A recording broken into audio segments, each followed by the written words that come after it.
that you can actually hear the show. So yeah, log on in.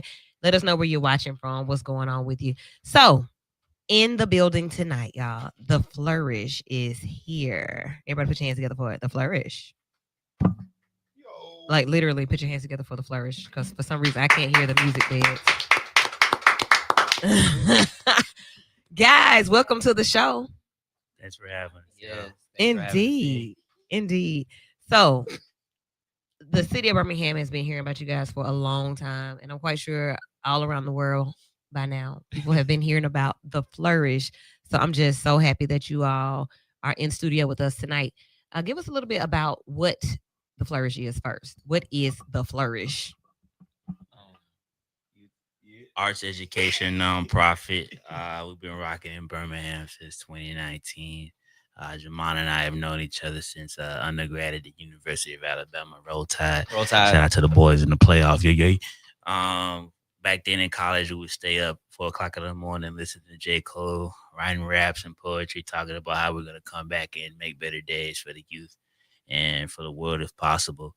Around 2019, we got the opportunity to do that. Jamon learned from his homies up in Baltimore. I had to network down here in Birmingham because I'm from here, born and raised. Okay. So we put our heads together, created Flourish, Alabama. Awesome. So the name Mhm. Flourish.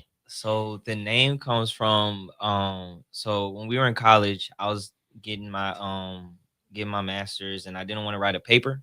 So I created a one-man show and I tapped Eric to be the lead director on that show.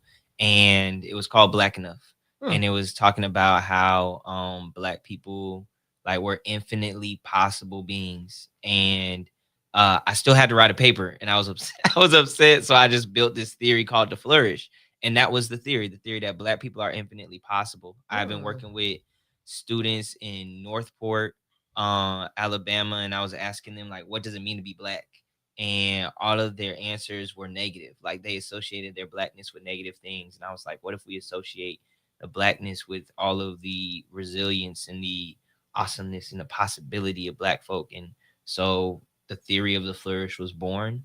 And when Eric got tapped to do the show at the Freedom House, he was thinking of the names of like what to call this show, this showcase of artists. Mhm. And we had done a showcase of artists for my one man show, and we had called it the Flourish. Okay. So when he had the show at the Freedom House, he reaches out and he's like, "Hey, you cool if I call this show Flourish at the Freedom House?" And so April 27th, 2019 is the first Flourish at the Freedom House, and literally our like logo that you see is the flyer from that April 27th event. It's the exact same flyer. We like cut it out. Hey, Shout out to Blaz and Wayne, man. Good Taste Media. Shout out to the homies. love it. Yeah. Okay. So, like, just hearing that in studio, like, to Flourish, when you think about that, that should say enough about what it is that they may do, right? But I don't think that is it. I think it's way more to it. So you talk about the arts and what else? So there's like three main wings that we have. Alpha Rip is education wing. We do direct programming for all 7 Birmingham City high schools. We started in Build Up Community School here in Titusville. We also do a little bit of work, or we have students coming from ASFA. So on the education wing, our big initiatives are Word Up Poetry Slam, which is Mhm. a citywide slam poetry slam where all the high school students participate. We're just $5,000 up for grabs. 2025 Word Up is actually next this coming Friday on the 12th, 5 p.m. at the Birmingham Public Library downtown. Yeah, yeah. But the kids come in, man, they get an opportunity to share what their thoughts, unfiltered, uncensored for the most part. Yeah. And just get to show how the city and their teachers and their parents come together to show and support and show love for them. And it's a beautiful time. And then in the spring, we have what's called Cell Phone Cinema, which is Mhm. our media program, Yeah. 100%, man. It started off in 2020. I was like, man, I want to learn how to make movies on my phone. Wait, I can make this a curriculum. Everybody can learn how to make movies on their Mhm. phone. So fast forward a few years, man, our kids are now creating documentaries. They're creating music videos. hilarious short films, scary short films. Okay. And we've our last year was at the Carver Theater where we did our big Flourish Fest. That's what we do at the end of the spring, where we celebrate all the work the students have done throughout the year. We project their work on the big screen, which is just a beautiful, beautiful moment. Shout out to the homies over at Carver Theater, man. And then in the summer we have our summer camp, our full bloom academy. Our kids learn how to be artists, entrepreneurs, and also learn how to advocate for change in their community and around their reality, man. This This is dope. past summer we did. My bad. No, go ahead. Go ahead. This past summer we did a curriculum based off of Kendrick Lamar's halftime show called The American Game. Literally breaks down how America messed us up as a people, how to combat that with your artistry, your entrepreneurship, and your knowledge of social justice, things that are happening in the world, so you can strategize and advocate for change. That's education. And then we have our budding artist initiative, Mm-hmm. which is geared towards adult artists who are trying to figure out how to create their own infrastructure here in Birmingham without having to go to ATL or Nashville or Come all on. those other different places, man. Shout out to the homies, the cohorts for Saturday Seeds.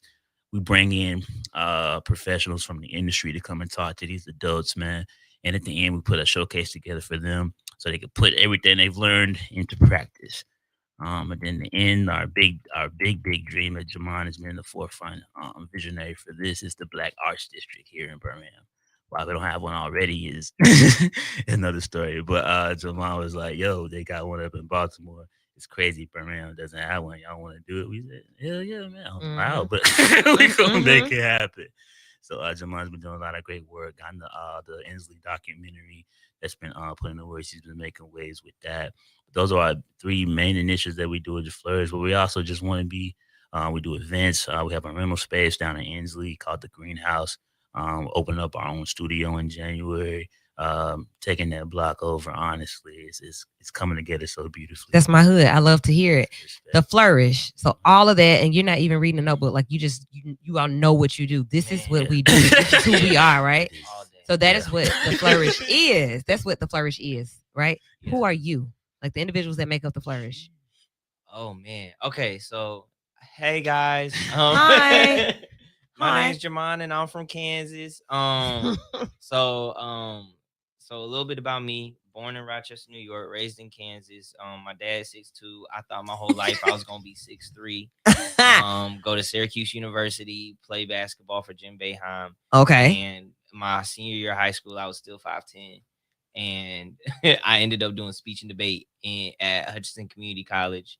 And I went there so I could walk on to the basketball team. I Okay. thought like I would eventually the 6'3" was gonna happen. Like I would You were a dreamer. Yeah. And after my freshman year, I realized I wasn't gonna go to the league. And so I got a scholarship to keep doing speech and debate. I got a full ride to the University of Alabama, Roll Tide. And that's where I met that's where I met Eric. And he convinced me, he was like, "Hey, bro, you know, you always rhyming and stuff. Like, you should write poems." And I had never really written poetry or nothing before. So started writing poetry. They invited me to perform all over campus and stuff like that. And I ended up becoming like a traveling poet, spoken word artist. At the time I was going to school for international relations. Mm-hmm. So I have my degrees are in international relations with a focus in Middle Eastern studies. Communication studies, I have a master's in with a focus in protest rhetoric. And then women's studies with a focus in critical race theory is my second master's. Okay. Things we've never heard of. Right. Do something different, they say. Yeah. So it's funny because like when I approach the arts and when I approach poetry and when I approach like community work, it's from a background of studying how the world works, Yes. studying systems. Like it's people, and I like it when people see me. They're like, "Oh yeah, that's the poet." They have no idea. Like I like it that way. But I just said I all get that. on live, so they all know now. I get that though. Yeah. But I try to figure out how do we approach community change in a way that I'm always looking at how rhetorically we're addressing the situation and how rhetorically we're talking about a situation so that we can really get what we need or what we want without that message being co-opted and turned into something else. Like I did a lot of study growing up. I was in love with the Black Panthers growing up. There was a movie Panther, came out in 99. I was 5 years old. And I watched that as a kid and I was like, oh yes, I studied. This is me at 5. Wow. Yeah.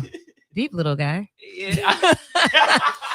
Oh, Williams. yes. No? At 5, you Yeah. knew what you were seeing and like, God. I was like, wow, like, okay, Black people, we doing something. So I was always like, thought, okay, how can we change the world? But I hated how people viewed the Black Panther Party. So I was like, how in their messaging, and this is when I got a lot older, because I watched the movie and then I was like, I'm about to rap or go to the league. But when I got older and realized I'm not doing either. How can It's okay. I'm glad, but some I gotta people never change my figure it out. It's okay. we don't. We don't. But you saw what your inspiration like stuck with you. This Yes. this is it for me. Mhm. Is your family like super Black based? Yeah. Because look, Yeah, my daddy a pastor, my mama a nurse. Like caring for people is just a part of like growing up. I literally remember we would drive and go see the sick and shut in.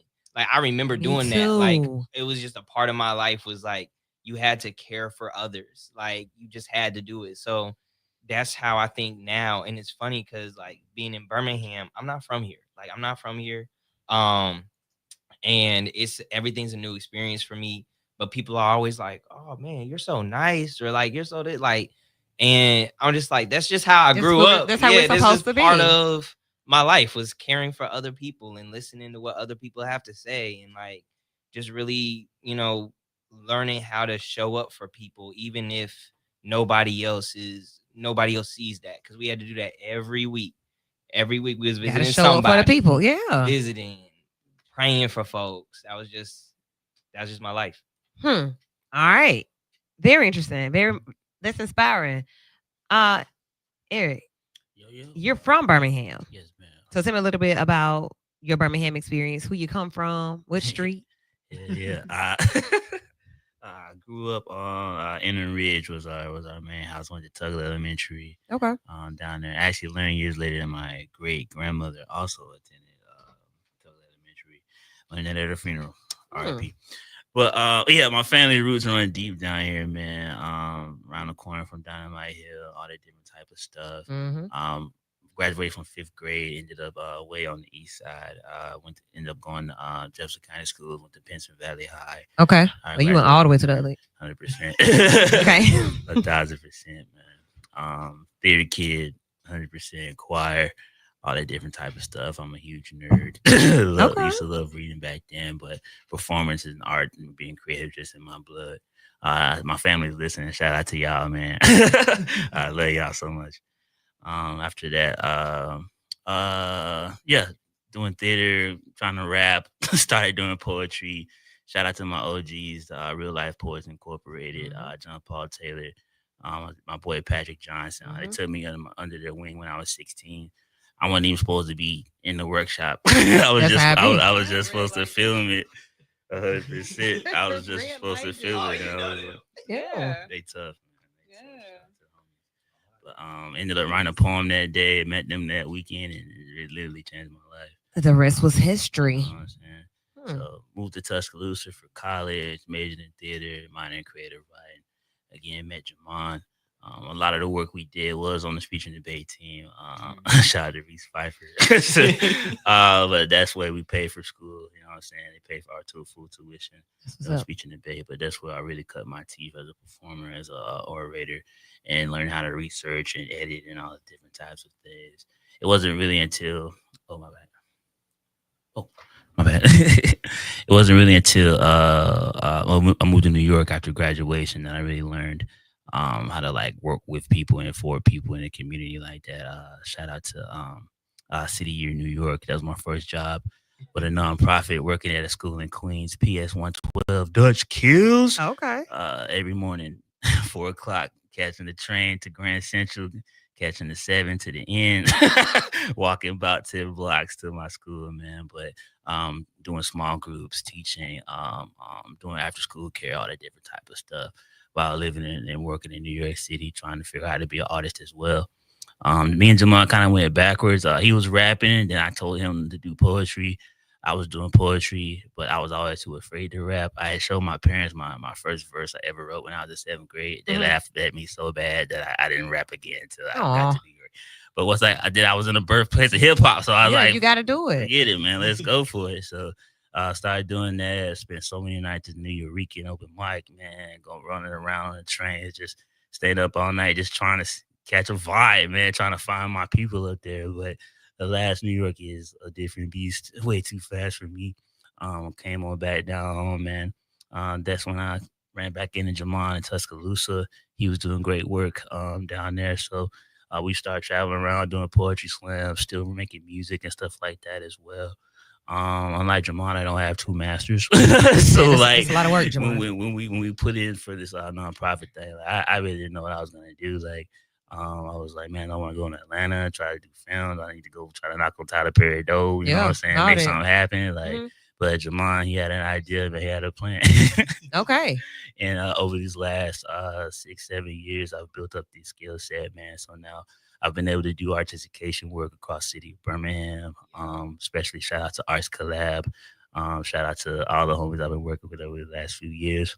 I'm now the community engagement coordinator for Build Up Community School, which is a trade school in Titusville, man. They teach kids and certify kids in the trades. But the thing that we do that no other school in the country does is we help kids become homeowners as Right. well. Yes, ma'am. So yeah, living growing up in Birmingham, man, I've seen the changes, some for the best, some for the not. But I'm proud of the things that we're doing. I'm proud that the arts are starting to take slowly but surely a bigger, more prominent role in what we do, man. They've been showing more support to us, and we have so many arts education resources in the city, 200 plus arts education organizations. All these kids deserve an opportunity to Absolutely. be exposed to it and see what they can come up with themselves. Like, 100%. I love it. Like y'all can just go, right? I don't even the one question and just tell the story. Tell the story. The story is good to listen to. It's encouraging. It's inspiring to see two young. I mean, I can tell y'all younger than us, right? Yeah. But they're gonna say, yeah, you don't even know how the hell old we are. But first of all, we know it, Black don't crack. right? We feel it, right? We feel the youthfulness, right? And then just to say that, or to be able to say that these are young brothers that are doing this much work and pouring back into the community in this way is encouraging. It gives some hope for sure, for sure. In studio, what y'all thinking? You've heard a lot. What you thinking? What you think about the Flourish? Firsthand seeing that work at Ramsey. They're locked in with Lockhart, who's probably Birmingham's dopest drama instructor, Miles College rep. But yeah, I've seen their work firsthand. Also saw their work through working with Revolt with Carl McClure. Yeah, I just popped you up all the way up. So yeah, it's another way for exposure. I really wish this can get to the churches. This would be huge. And if they're looking to partner, hey, because the arts really Oh, he tell the ready to go story. back to church. I say, man, I'm ready to go back and I saw I'm ready to go back it, and yeah, visit but, folk after church and pass out communion. Always telling the story a different way. That's what's up. Telling the story a different way. So I feel it. Great What- work, guys. All right, what up, mommy? What up, Dez? Dez said, "Is that Lloyd in there?" No, that ain't Lloyd. That's, I was like, Dez, it was a year ago. I got the memory on Facebook. It was a year ago when you sat up there and you made that post about me looking like Lloyd. And I'm tired of it. It was exactly a year ago today. and I'm his- tired of it. Happy anniversary. On air My is mama crazy, said, yes. "Hey family, hey the Flourish. Great hearing about your community works. Welcome back, Eddie." And Miss Cassandra said, "Good evening, everybody. What up, Rod, Jay, and Core?" So y'all are tuned in right now, learning about the Flourish. Eddie, ready, Eddie. First time back on the mic in like too long. What up? It's been a minute. Yeah, the Flourish. I feel like if you're doing anything relatively significant, it's just a matter of time before you run across the Flourish. I've run across the Flourish several times. Most recently I did a journaling workshop shop at the greenhouse for men in the community. And before that, intersecting at the detention center where I help the kids narrate their lives on a podcast, and the Yep. Flourish helps the kids with everything else music in that room. That's them. Cause I be in and they be like, hey, we doing music today. Like, I'm not the music person. I don't know how to work none of this stuff, but just seeing them in the community is really important. And Jamon is speaking to a very significant component of what a lot of these kids is missing. Is like when you have a certain type of consistency and a presence in your childhood, that travels with you.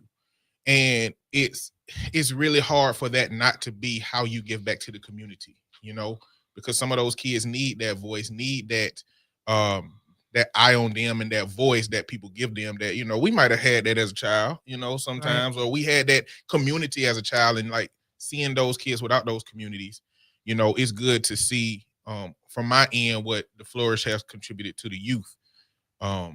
Just you're gonna come across the Flourish. It's gonna happen. Yeah. And it's all good. Appreciate it. My experience, I've met this guy with a project that Des and I were working on at the time. And when he introduced me, I was like, this is an amazing space. I had seen the ads on Facebook, never thought that Flourish was here in Birmingham, just from the way it looked. It looked like it was birthed out of New York. It really does give that vibe. And when I walked in, I was like, you would never think this is in downtown Inslee, the greenhouse. And I was like, oh my God. But amazing program. Y'all are doing amazing work. I love the fact that y'all are highly educated and y'all are pushing education and the arts, because that's something in Birmingham that's not pushed amongst Black youth. So I think we push sports enough on them. I think we push everything else on them, but we don't push the arts, poetry, just knowing yourself, the inner self, knowing you. We don't push that. So it was amazing to see it. Y'all are doing amazing work. Keep it up. Thank you. The Flourish. The Flourish. This is actually my first encounter with the Flourish. This is so dope. I don't think you guys, well, maybe you do understand how dope this is. Thank you for bringing this to Birmingham. I've said not just in Birmingham, but I think across the country. I just feel like the arts are dying. And so to have a group of you all to come to Birmingham and put something like this together is just short of amazing. And, what hip hop and poetry has evolved into right now, just from the vibe I'm getting in this room, like definitely old school hip hop is what I'm feeling in here. And I am so excited for something like this to be back, especially here in Birmingham. So thank you all. Thank you. Thank Thank you. y'all for listening. Thanks for this time. All right, so we didn't tooted your horn. So and we blew you up. So thinking about the work, and like, when we say that every movement needs some motivation, it needs that reignition, it needs that push. So you name the guys that I started with, and just thinking about how things evolve and how time changes and how the needs change. When you all are working with young people, what are some things that you're hearing and seeing that not just the Flourish, but the community needs to address more of? Great question. Kids don't they know how important money is and status and all those other different things, but working in schools for the last few years, especially after COVID, it's kind of they don't know how to value themselves. It's not really a concept that's readily available. As I think I speak for me and Jamon, our parents instilled that in us from a very, very early age. But some kids maybe don't have that let's say that sort of support, or our parents were hover parents, or supervision, support or supervision. There you go, to really get the space to experience something like that, man. And we're just our skills in communication and our abilities to express have been dwindling over the last few years post COVID as well. So just starting with that as a baseline, I think once they learn how to value what's intrinsically within them, infusing the arts, that discipline, that ability to take what's in your imagination and make it something tangible and in reality is a skill they're going to use every single day. So why not plant that seed as early as possible? But Right. that's one of my big observations. What about you, man? I would say like one of the biggest things that I noticed is that I think that our youth, one, they have more access to information than we have ever had. Right. Like they are further ahead in that way. But at the same time, we repeat a lot of the same cycles as adults. For sure. And one of the biggest cycles that we constantly repeat is our youth know everything we think is wrong with them. Like they gonna hear that every day. We gonna talk about what's wrong with the youth, how they're not thinking about this, how they're not thinking about that. And they hear all of that. And I think that one of the things that is really, I think that we really have to understand is that these youth are intelligent. They have ideas, they have thoughts, they have opinions. They gonna make mistakes like we made mistakes, but it's important that we really invest in actually listening to what they have to say. And that's one of the biggest things when I'm like, oh, what are they saying? They're saying they're not being heard. They're saying that adults don't really care what they have to say. They're saying that you know, it's ridiculous that we try to move in ways like they don't have so much information at their fingertips. They're saying the same things that we were saying. I remember Yes, saying like, yes. y'all parents just don't understand. Like, which we, like as you grow, you kind of don't. You get detached from childhood thinking. You get detached from, the reality of the youth because you're no longer youth. Your issues are different. Your insight is different because it has to be. So then you Yeah. forget. Like we really forget. We get detached. So I can imagine that is only heightened now because they see what we see, but they process it differently and it makes their issues different. And it makes solutions different too. Like we grow up, I always say, like, we grow up in this, you get told, you grow up in life with possibility, and your entire life you're told no, no, no, no, no, until you start to believe that certain things can't change. For sure. And there's like a little bit of like ego, I feel like we attach to it as well. Like, because I couldn't change it, you can't change it neither. And if you can, that might mean that I didn't do something that I could have done earlier, and I don't want to wrestle with that. So actually, no, that don't change, and that can't change. And I feel like in some ways we gotta get over ourselves a little bit. Like I have to get over myself every day. Every day, Like there is an opportunity pretty much every day. Like, Yeah. you know what? Chill. Like you, me, chill. Yeah, For real. because I think the difference between like our parents and us, and we're the parents now, and our children, is that we didn't have the information at our fingertips to prove our parents wrong, but they do. Yeah. They have Like, hey, so put it much- up. Yeah, like Put that they down. have so many tools, and especially with Chat GPT and all these AI tools. And we feel like we know something. We do have to get over ourselves because we don't know everything. So and they know the ways of the world a little bit better than we do because it's their way. Yeah. It's their way now. So yeah, absolutely. They I'm feel glad I like ain't have they're- parents like that. Ooh, they thought feel they like knew they- everything. I'm glad I ain't had it. Yeah. I'm I so don't know glad. what that is. it's an element on the periodic chart, and it stands for the symbol is HO. So while your kids are around here saying 6-7, the 67th element, the symbols are HO. Oh, about that that. would- One. that- That's fantastic. They are so clever.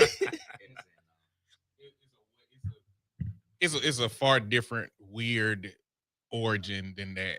I mean that's adults trying to make sense of it probably. Oh, I got it from a kid. So. It's just They it's don't a know you. Yeah. no. I'm not gonna say the name, but it's a key. It start with a rapper from New Orleans. All of this started with, I think he's from New Orleans, a rapper from New Orleans. He said a line in his song that had 6-7 in it, and it turned into a sound on TikTok. And there's a popular little 6-7. teenager boy that associated it with this right here, and he is now branded on TikTok as the 6-7 boy or whatever. But and a rapper in New Orleans will give these other young creators the credit for making his song bigger because of that. Yeah. But it's just 'Cause we something still- random. Because we still don't know him, but Okay. I mean, and not to say I that saw the news not to story. say that the language of it ain't that too. You know, you with language you always find ways to redefine language and it becomes something different and different things. So it's probably that for somebody. You know, Yeah. When I was a kid, 6'7" referred to 6'7" 7'. Yes. Eight That's foot Lil Wayne's one. song. Yeah. Lil Wayne. That's that my 6'7". But then like we've had a lot of different things. Why are we talking about this anyway? So the Flourish is in the building. The Flourish is here. But that is kind of how arts and that's who we are. That's how it goes. So for Yeah. anybody at home listening, we ain't talking about 6'7". We're talking about the Flourish, and you all found a home in Ensley, and that means a lot to me. Yes. Because that is where a lot of things happen. I'm a part of the Ensley story. And to see you all in that area bringing life and energy back to Ansley, that means a lot to the community. When you talk about this arts district, what are you like? Where are you seeing it? Yes. Okay. So first of all, the reason that we're in Inslee, I have to mention the late Brian Voice Porter Hawkins. For sure. So a big reason that I moved to Birmingham, Alabama, is when I started doing poetry, I would come up here for Bards and Brews. So I had never been remembered before for doing something until my second time coming up for Bards and Brews. Actually, was Sundays at the Carver. I came up and it was hard to get on the list for Sundays at the Carver, but Voice had remembered me and was like, I remember you from Bards and Brews. I'm gonna put you on the list. And I was like, wow, this is one of the coolest things ever. And we were able to have a conversation. We was able to have a conversation the day before he died, and we were at Saturn. And he had brought his two boys over there, and like Yeah. he was like, yeah, I just for some reason, just something told me to bring him here and just to have a good time. We were talking about the arts district, and he was like, it would be great if it was in Inslee. And that was the last conversation I had with that man. And after that, it was like, yo, Inslee. It's gotta be Inslee. It's gotta be Inslee. Yeah. It's gotta be Inslee. So like I was in Baltimore working with the folks who had created the Black Arts District in Baltimore when Brian Rice has shot me the text message and said, hey, we got this spot over here. I got this spot. Do you know any artists that would want to rent out the space? And I texted the group. I texted Eric and them, and I was like, hey y'all, I know we originally wanted to get the Freedom House when COVID hit, but we wasn't in a place to be able to take on a building. But at this time, I was like, I feel like we're ready to like this is it. So we started renting out that space down on 19th Street. Right down the street from Volcano. We right there. Yeah. We right next door. Down the street from JO. And when we think about the Black Arts District, yes, there's that physical location at 19th Street area, but also it's a movement, it's an attitude, it's a way that we approach the arts in the city. When we're talking about the Black Arts District, we're talking about a movement to showcase the city of Birmingham, that its artists and the arts are important and they're valuable, and artists deserve to be respected. Artists deserve to receive compensation for their creation. And that's what the arts district is. Like when there are events in Woodlawn Theater, we've helped support events that happen at Woodlawn Theater. We've helped support events that happened at the spot back over on the north side. Like we've been all over the city supporting events, doing everything that we could to just showcase like how important it is to invest in the arts. Over the last 6 years, we're over $1 million now that we've invested directly into the artist community. Like that's what the arts district is putting artists on a map here in the city. That's what's up. It's so necessary. I love where it is. I love the vision behind it. I love the input and the belief. When people believe in what you're doing, they give into it. So for you to be able to say $1 million into the arts, and just the way that we, like you talk about Black people, we are art. That's Yes. what we are. From the things that we say, how we dress, how we look, we are art. So to be able to have a platform orchestrated and curated by some young brothers is everything. Are you all the only ones on the team? Oh no, man, you want to Yeah. shout out to Oh, TE? man, shout Talk out, about the shout out team. Tony. He's an incredible What's up, Tony? videographer, photographer, gamer. He's just a DJ. He's a creative maven, and he's our director of media. Our marketing manager, Kimaya Downey, also from Birmingham, on the east side, just like your boy. Though she went to Clay Chalkfield, Blue Cougars. Anyway, but nah, man, she's just a breath of fresh air. She's a bright light, has an infectious spirit, an incredible teaching artist, an incredible artist in her own right. Kari Todd, man, our director of development, powerhouse, bro. She don't play none of that. But she went through her help, man. She's helping us grow and expand more and more every day. Charles Macaulay the third. King Charles, man. He started off as one of our students over at Ramsey. He was a part of our first few classes over there with Miss Lockhart. But now we get to pay him to do work with us, man. And he's stepping into the teaching artist role as well. Not missing anybody. Nah, I'm gonna shout out our original core 4. So The myself, core Eric, 4. you had Janavian Young, who was our first videographer. Most of the early stuff that we saw with the Flourish was Janavian. Jada Dumas, who was our director of marketing and communications. Amazing human being. I was just hanging out with her this weekend. I'm gonna beat you in Mario Kart eventually. And then our former events director of events, Akila Chapman, who's doing some amazing work and has anime club that she does now as well. Love you, Key. So like, and we've worked with so many artists. Like we've worked with so many artists in the city, so many different people. Shout out our grant writer Denzel. that man be holding down for real. Our accountant Cicely, our events assistant Jacob, a former student. Sound Alex Wright. Alex, he's been with us since the very first show in Avondale. I actually went to high school with Alex. I've known him a good portion of my life, and he's an incredible guitar player. First of all, on top of everything else, but he's a solid human being, majestic beard. Love you, Alex. Yeah, we have a lot. We work with a lot. Like in order for us to do, like when Eric was talking about all the different things that we do, yeah, there's no way that we're able to do that without all of these different folks. We work with nearly 100 artists at this point in so many different capacities. We got a partnership right now with BJCTA where we're paying artists to help folks do surveys at bus stops. We had a partnership with that was also with the University of Alabama. Roll Tide, you already know. We have so many partnerships. Modern Green Book, we did a partnership with them.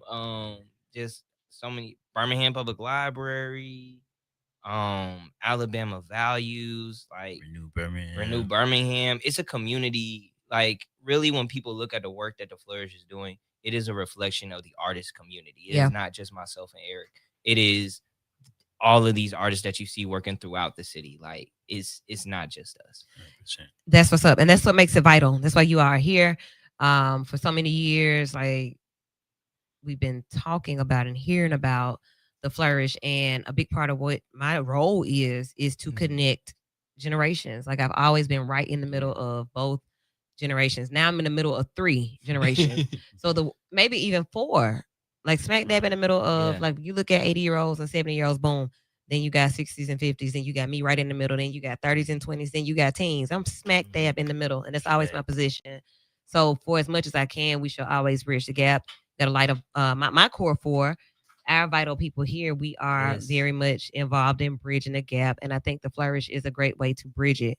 So adding to that list of people that you partner with, you shall add the Vital Youth Crew, the main Vital Crew, Hill on Wheels, all that. So we're gonna be working together in 2026. Yes. Shouts out to the Flourish for flourishing up in here tonight. If you didn't know, now you know. 994-8949. If you want to share any thoughts, ask any questions, be a part of, support, whatever it is you want to do, you can call in and share that now on the radio. Guys, anybody else? You shouted out everybody in Ensley just then, but anybody else? Yeah, I wanna just say something real quick. I'll never forget the morning I don't remember what day it was. I remember where I was. I was driving, and I was playing 94.9. And our collaboration we did with Carl McClure in the voting to get out the bed to go vote. Song was playing on 94.9. I recorded it on my phone. So I got a shout out 94.9. I'll Shout never out. forget that. That's I was what's like, up. oh, we on the radio. Get out the bed, go vote. Yeah, so I got shout out too. We appreciate that. Yeah, we know that. We Yeah, appreciate that. That's what's up. So we weren't aware of the work. We weren't aware of their work. Wow, they're doing excellent work, lifting our artistic culture. A new generation. We love this. So, any other comments? Share your comments. Y'all, we're gonna dive into the second half of the show in just a few minutes. In studio, anything else? Y'all feeling flourishy? Feeling very flourished. You feeling flourished? I am. I feel inflourished. Inflourished. I am that's a too. new word. was that- Inflourished. Was that flourishatable? Yes. Shoot. So everybody's ready to do something. They're Ready to be black. flourishatable. What'd you say? Yeah, who? Oh, you want to hear the boat song? I send it to y'all. I'm about to say I was like, we for got it, but it. Yeah. I'll look later. Look, say less. So, as we transition, y'all want to hang around for a minute? Yeah, guys, they probably got some show or something because they got a whole building down. I'm gonna stay down the with y'all, street. but you gotta. That's Yeah. what's up. How to get in touch if you want to like go see the building, see the Flourish house. Oh shoot. Okay, so first of all, Tony gonna kill us if we don't say you must follow us on the Instagrams. Okay. At the Flourish Alabama. And then you can contact us, connect@theflourishal.com, or shoot us an email. Show up on Friday, December 12th. Finals is at 7 p.m. If you don't want to stay for the whole show, I encourage you to stay for the whole show. But 7 p.m. at the library, the Central Library, for the Word Up Poetry Festival. Like Eric said, over $5,000 we're giving away to those students. And we're announcing our high tea roster for this next year. We got some incredible artists for our high tea that be happening in downtown Inslee. But yeah, the Flourish Alabama on IG. Connect@theflourishal.com via email. Yeah. That's what's up?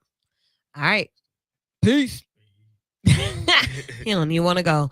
So as we transition, the week has been amazing. So remember y'all last week and last week was the first full week of December, and we talked about what we were going to do to make these next 31 days count significantly. Have you stuck with your thoughts and your plans? Eddie, you missed it. We went in. We're only at day 7. J-Head, go on, jump in there. Moderately, yes. Not Okay. all the way. Okay. Moderately, yes. I'm good with moderately. Oh, my turn. Yeah. Okay, Go, great. Brittany. Jessica. Oh, So I have actually been doing very good. very well. Good. The first step that I took was as a member of the ADHD community, I got all of my thoughts out in a notebook. All of them. Every single last one of my thoughts are in a notebook. So they're not running around my mind anymore. And anytime that I think of something else that I would like to create, I write it down. Because for all my spiritual people, Habakkuk 2 verse 2 says, write the vision, make it plain. So that's what I've been doing. Very And good. being more active, participating in way more things. NAACP event was this week. Went to that, had a great time, great initiative. And that's about it. So yeah, I've been doing well. Very good. I like that. Stick to it. I'm gonna give this tip too to all of my other ADHDers. Once you write it in the book, don't forget what a book is. I've got it right now. You feel me? Make some strong attempts to check it every day. Cross stuff out so that you don't get overwhelmed with the list. Trust me, I know. All right. Attorney Kristen French, DJ French Kiss. Mwah. Ow. Jada, How mwah. have you done with December thus far? Not too bad. I am being very intentional these days, and I have been trying to make sure I stay on task with my intentness, if that's even a word. We can make up. Yeah. People make up words We can all the do I time. know that's one of them. Yeah. Just trying to make sure I'm holding myself accountable. Yep. With what I'm saying I'm gonna do, and boundaries. I've done so well with boundaries this week. So shout out to boundaries. Boundaries. Shout out to all the boundaries in the building. Right. All right. Okay. So as for me, I said I was going to do something targeted as far as physical fitness every day. I've done that. I'm taking my vitamins every day. The vitamin is to bump. Did you go pick up some Attorney Kristen French? I have not made it there. You were supposed to remind me. I mean, I sent the picture, but okay. Oh my gosh. I don't know where the place is. Oh You were my gonna goodness. take me. Okay. Okay. Wendy, you found a vitamin that's amazing. What is it? I'm not gonna tell you on the air. I'll tell you off the air. I'd like to gatekeep. But It I'll look post nasty, it. though. It's not. It's really good. Am I already It taking it? look Maybe nasty. I'll share with you guys. I can't think of the name of it right off. Doing it every day. Okay. Targeted areas. I said I want to make sure that I get my thighs tightened up, get that stomach back flat, and don't let them arms flap. So targeted exercises every day. That cardio got to get that heart pump, boom, boom, boom, doom, doing that every single day. some Wait, kind of what way. does the heart sound like? Bump, bump, doom, doom. That's how mine is. Mine be on a whole nother beat. So got that going. Yeah, it feels. Shut up. That heartbeat got that ADHD. But just doing that, making sure that like work wise, doing something every day to make sure that the day is complete. Like if it's a therapy note, if it's a form, whatever it is. Because what I can completed. say, you have been Completed. like sending things out, memos, posting, attending events. I've been opening my book and scratching that list off. Listen, Come on, Brittany. All right. Jessica. Kristen. Look, we've been doing it. So you got to beast it. Everybody at home Dana. that's listening. Alexis, stop. Beckers. Come on, Beckers. Y'all. December, we here, baby. Like we jumping into 2026 with this year wrapped up properly. And from the sounds of it, we are wrapping it up properly. Every day in December has to count. It has to be better than the days before. Like we take for granted every opportunity to really stick to that's an opportunity to be able to stick to the plan. Stick-to-itiveness. Yeah. Yeah. Stick-to-itivity. So now that you all have been hip to what we're talking about, 7 days in, have you set any particular goals to make the last 31 days of 2025 count? More intention and, same old story, same old script. No. Oh, you know what? I'll say there have been micro intention of the things that I do already.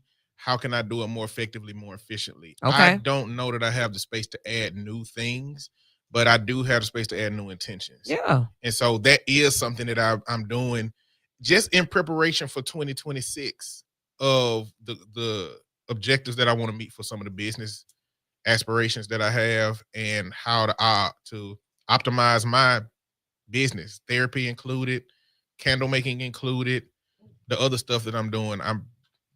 Intention has been more micro in terms of making the small systems better and more efficient. All right. I'll definitely say like one of the things as a as an artist, but as an administrator during the year, like as the year progresses, like my attention span shortens because I'm trying to do so many different things at once. So this time of year, I really focus on my own personal artistry. So I'm really I just had a conversation with one of my videographers earlier today. We're trying to put together some concepts for some short films and for some music videos. And then at the end of every year, I go off into the world with no technology for a week. So I can't wait. I'm so excited. No technology, no clocks, no nothing. I just read books and journal. And that'll kind of allow me to get back into a space where I can slow back down. Yeah. In preparation for the new year. Yeah. I love it. All right. Those of you at home who have been able to stick with it, hit me up and let me know. 994-8949. Have you been able to do it? We're holding each other accountable because a lot of times you fall off the wagon because nobody really knows what the goal is. Like, I didn't know what you were working on. I didn't know how you ended up like this and upset. I would have called you every day and done it with you, but we didn't know. So we can help you stick to it. Let us know if you need any encouragement. Vital Life Family Counseling, 205-452-0111. All right, we had a big week as far as what your president was doing. He was clowning as usual. Let me tell y'all something. If I ever want an award, right? I deserve a Birmingham's Best and Brightest Award, okay? And if y'all don't give it to me, guess what I do? Make it up. I make my own. I'll put together my own award show. Why? Like, come on now. They do it all the time. Guess who did it?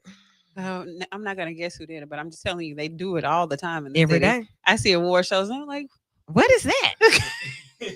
And I say, well, are you going? And she's like, no. Who's hosting that? Of course I'm not going. Okay, sorry guys. Personal. But yeah, your president does that. Makes up awards. Yes. He gets involved with people for other reasons. And the people that he gets involved with are big enough and have budgets big enough to do whatever they want as well. So they do whatever they do. They politic and trick a little bit. And then it's like, well, look, they won't give me a Nobel Peace Prize. So FIFA says, hey, we love you a whole lot. You're our friend. And because of that, we're going to make a peace award for you. And we're going to give it to you for FIFA. Y'all know what FIFA is. That's the soccer people. What FIFA stand for? Football. I know football. Football Federation? Yeah. Yeah. What is it? Foot. I'm not gonna. Y'all look it up. Oh, y'all got laptops and phones over there. I don't know the exact words. Thank you, Crystal. You're welcome. Technology for these children. Yes. What is FIFA? But we know it's soccer for sure. And we know it's like the biggest, the largest. The biggest, the largest athletic I'm gathering. probably gonna kill this, but Let's go. It's Federación Internacional de Asociaciones de Fútbol, Okay, that was good. which translate into International Federation of Football Associations. Not NFL, y'all. Soccer ball. Okay, Soccer. so they made him a trophy. They made him a plaque, a situation for being a peacemaker. And everybody's like, what peace he made? He made a lot of problems over here, but they are giving him an award. How y'all feel about that? FIFA, I mean, a quick search will inform you that FIFA has a long history of scandal, bribery, Ooh. human rights issues. They are about profits over people. You ain't got to go far. Okay. And it just people of his ilk, like that's what it is. Scratching the back for the favors. And this is just another one of those things because the UAE, which is associated with FIFA, has a vested interest in advocacy from America. And if it's going to happen, it's going to have to happen under somebody like Trump, under somebody with fascistic aspirations. Fascistic. Well, so I guess everybody's okay. Like, I'm kind of seeing that people are tapping out with their concern about just the flagrant arrogantism of Donald Trump. Like, I can do what I want, and y'all just like, I mean, let him do it, just whatever. Everybody's really like that, Jamon. It's just like, well, okay, go ahead. Are y'all crazy? Like, I think they really like whatever. Just go, let him stand over there. I feel like part of it though too is like it's with FIFA, we all have this understanding as well that they are not the end all be all in determining what kind of like FIFA giving Trump an award for peace is like if I came in here today and was like, hey y'all, we're about to give out an award for the best cook. Like we just gonna decide as a radio state, we don't deal in cookery. True. Like what is like FIFA giving out this peace award is okay. But it's a substitute for the Nobel Peace Prize. What I think on a big platform. It's just like us getting a Grammy. Yeah. I want an Emmy for daytime. I want an Emmy for a talk show. So since y'all won't give us one, we will get a Jimmy. To me, it's during Christmas when you have toddlers and you give them this truck, but the truck comes in a box. Yeah. They ain't even playing with the truck. They gonna play with the box, and you say, just let them play with the box. Yeah. Just give them the box. That's what this is. Yeah. We ain't even finna fight him on it. Just give him the box. Let him play with the box. Because who cares about what FIFA gives Donald Trump? I mean, y'all watch soccer? Yes. And played it. Y'all would say y'all watch soccer. I do. Name 2 players. Not 1, 2. Number 10. I can't think of Lionel Messi. You don't count. You don't count. Look. You own the Flourish. You don't count. Messi is enough. Yeah. Number 10. And y'all just know that because of that jersey. Baby, it's 10. Go Chelsea. The whole point is your president does what he wants, and we just be like, let him play with the box. Not that box. Crazy. Like a laser pointer for the ego. Yeah, like a laser Well, pointer. you don't have to Hey, let him with award that box. over He here, say he look take over that here. one anyway. Take So grabber by it. grab him by the box. Yeah. I mean, okay. Well, I mean, I will say one thing that is important to notice, like, is, and I think Eddie, you mentioned it earlier, like the things that FIFA does, right? When FIFA shows up to host one of the World Cups, like how does that impact the city? Like how does the moves that this soccer organization, this football organization, like how do the moves that they make actually influence the real lives of people who have to deal with the World Cup coming to their city, and what that does economically, especially when you think about homeless populations or populations that aren't seen as a positive impact as a city. Like they get those folks out of there, right? They move them out to make a city look good. And there's like a lot that goes on behind the scenes in terms of the award itself don't really matter, but it's the principle. and what's going on behind the scenes to get that to Exactly. Yeah, so I It's see the what you scheming, mean. scamming, Yeah. flugazy fakeness of this award that we see, and he said it was the best day of his life. Boy, shut up. I got a Peace Prize, y'all. Says a lot about his life. Okay, That says a lot about his life. if this is the biggest day of your life, and you got kids and everything. You've been married, like none of those things. That doesn't matter. I got a Peace Prize. Okay, FIFA. my friends gave me a Peace Prize. Say less. You said it's the World Games. What you mean? Hurry up, cause so we can go to the top. No, let's just go to the top of the hour. We'll be back. Put a pin in World Games. Put a pin in it. You're listening to the show right here on B94.9 WATV. We'll be right back.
V94.9 WATV. We're back. Welcome to the show. Lady Wu got the crew. Got one half of the Flourish still hanging with us. Love it. First half of the show, we got to talk to these young men about the greatness that they're doing in the Magic City. Hanging around for part two. Y'all, the second hour gets hot. Past couple of weeks, we have been hearing from you, appreciating all of your thoughts and feelings about the show and the conversations. We've been having a good time. It's just me and my people in here chopping it up. So thank you all for being a part of the conversation. So we were talking about one of the things that did happen over the week that stuck out to me was that your president got the award that he always wanted. He wanted a peace award like Martin Luther King. Like if Dr. King can get one, surely I can get one. Why won't you give me what you're giving him? I deserve one as well. I'm the president twice. Like what? He wanted one. And they was like, no, you are a problem, not a peacemaker. So he got with his friends over at FIFA and they was like, well, you know what? we'll make you one. So they made him one and had him a party and stuff and gave it to him. And he made a speech. It was great. And y'all were okay with it. So that kind of bothered me a little bit. So I was like, let's talk about it on the air. That's what we just talked about. So if you're just getting back, that's what we're talking about. I'm going to read this comment. Then I'm going to tell you how it connects to the World Games. He wasn't awarded Nobel Peace Prize, and the people who lick up behind came up with this award. He's really mad and envious because Barack Obama received it and he didn't. Barack got one. And Martin Luther King. You guys, make me an award. Give me a trophy. J Hatch, you said it was reflective of like the World Games. What is that? Yeah, like the World Games coming to Birmingham. No impact. Jeez. Let me play a sound effect for that. Nah. No, but like this organization is, it's a watered down award. It's hey, just go on AI and do your Google. Oh. I mean, most of the comments are like, this is foolery. Like if you're reading most of the comments, people are like, man, this is pathetic. This is whatever. So what? What piece have you made? Yeah. Just amazing to see it. Just to see the weird thing is he said he wanted it and then he got something. So it's like all the talk that he does and he has to make it up to get it. Like he was really shooting for the Nobel. It was like me telling you, I just asked y'all what you would give me for Christmas. I did that with intention so that you all would say, well, what do you want? So that in a few weeks I'll come back and you all will have exactly what I asked for. Oh my God, my friends, look what they did. I know what I'm gonna get you now. I told Eddie what I want. Get you a B94.9 trophy Peace Prize. I don't want that. We're gonna make it up. I'm gonna be at the award show. Peace Like, hey man, I'll Prize. take this back. Eddie, what you got? I don't want this. Imagine like the neighborhood drug dealer or the most problematic person you could think in the community saying we're gonna come up with the community advocacy award. Bro. We're gonna come up with the award, the award for the best citizen in the like is the place that the award comes from matter. Okay. That's the difference between it being something worth putting on a mantle and something that you should put on the refrigerator with a magnet. Or in the garbage can. Okay, gotcha. Cool. So that's enough on the award. I told you what I wanted. You made it. Thank you. Best day of my life. But in the midst of that, though, he is also ordering that people just be killed on boats. I think you kind of started this conversation before you left, I think.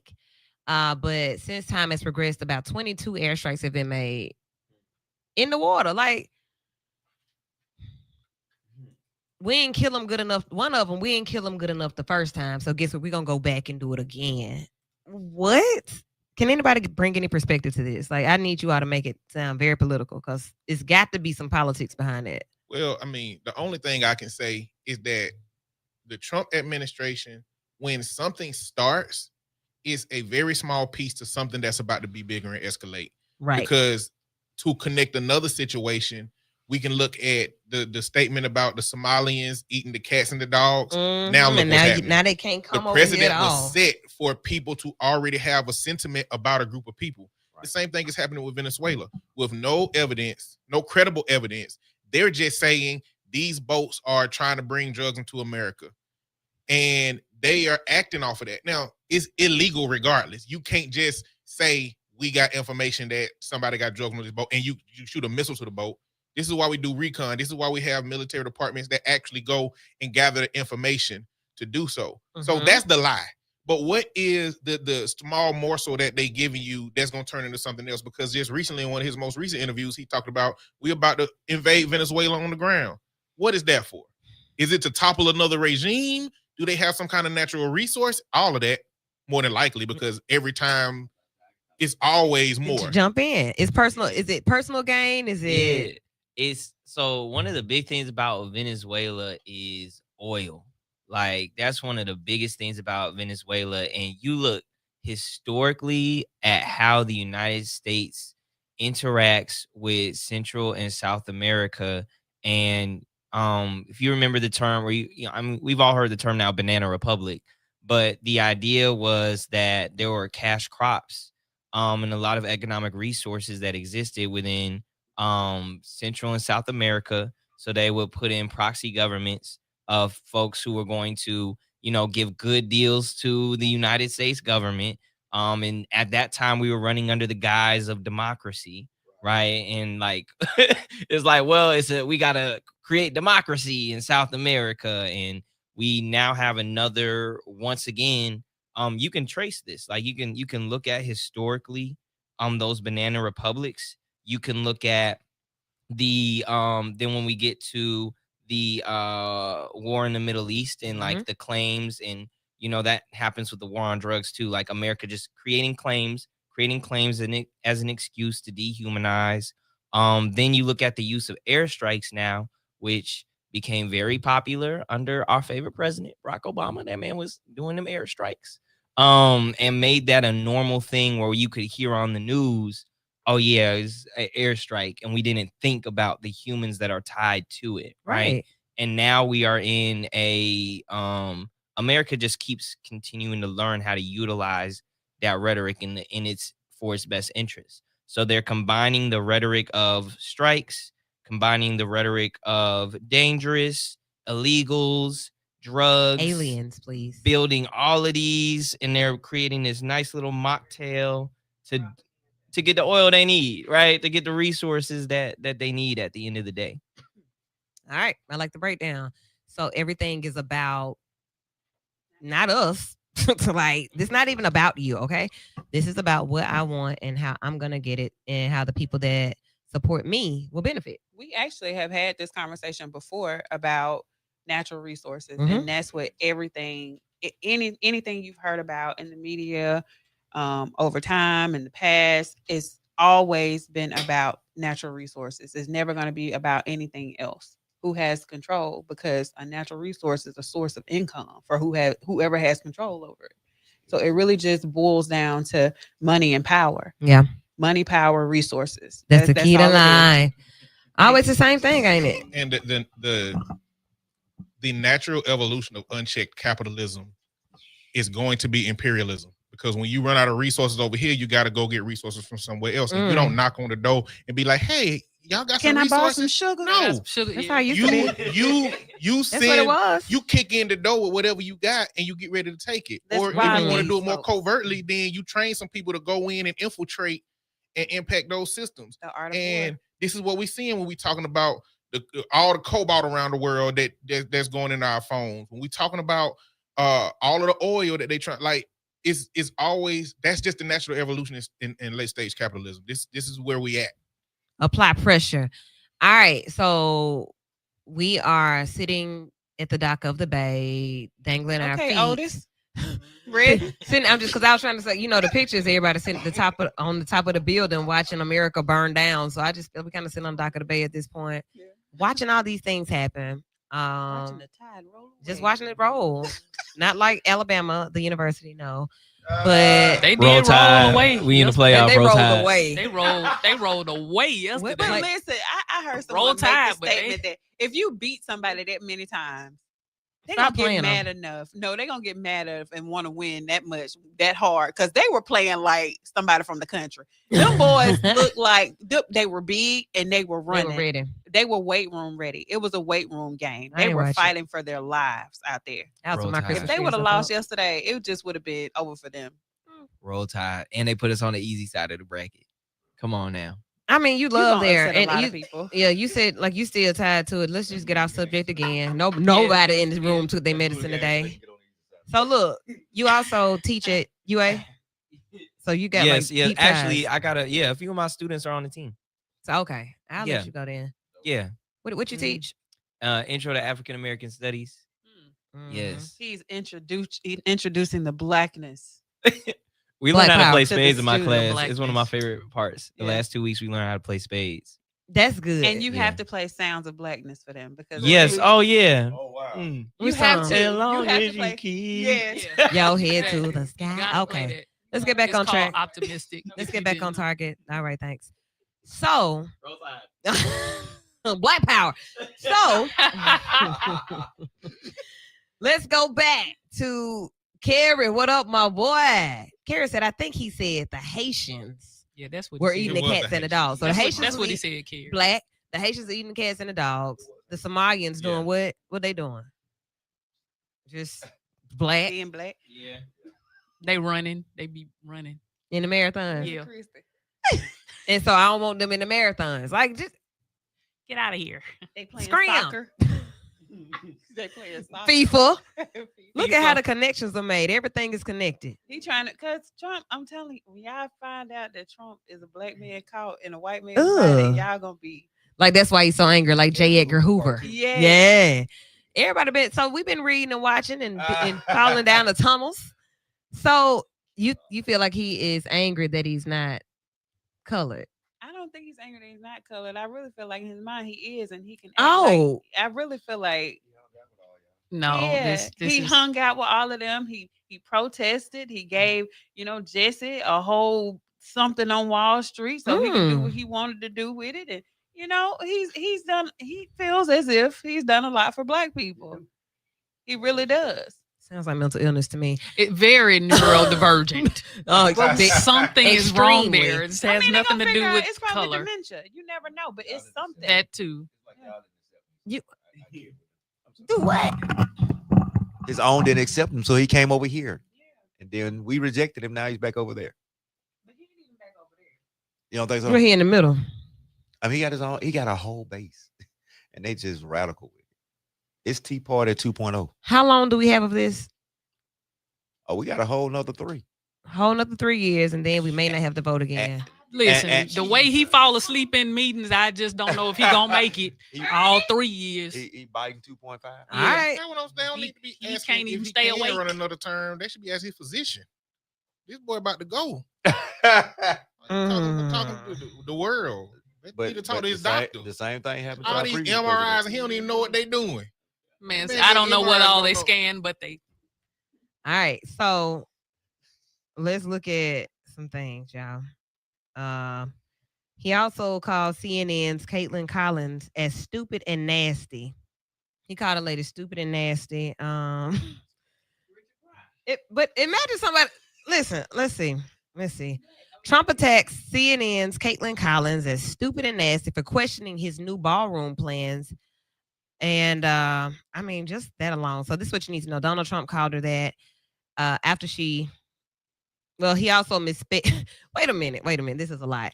He misspelled the CNN White House correspondent's name and what marked the latest of his attacks on female journalists. And then Collins previously came to the defense of a fellow reporter, Catherine Lucy, following Trump's quiet piggy attack. Yeah. So he's called somebody a quiet piggy and then stupid and nasty. How old are you? I need to know the backstory of why the women are always nasty. Mm. Every woman he's 'Cause ever he made a had comment some about trauma is always about nasty. women. Epstein Yeah, but Island, which one? baby. They They was get na- down.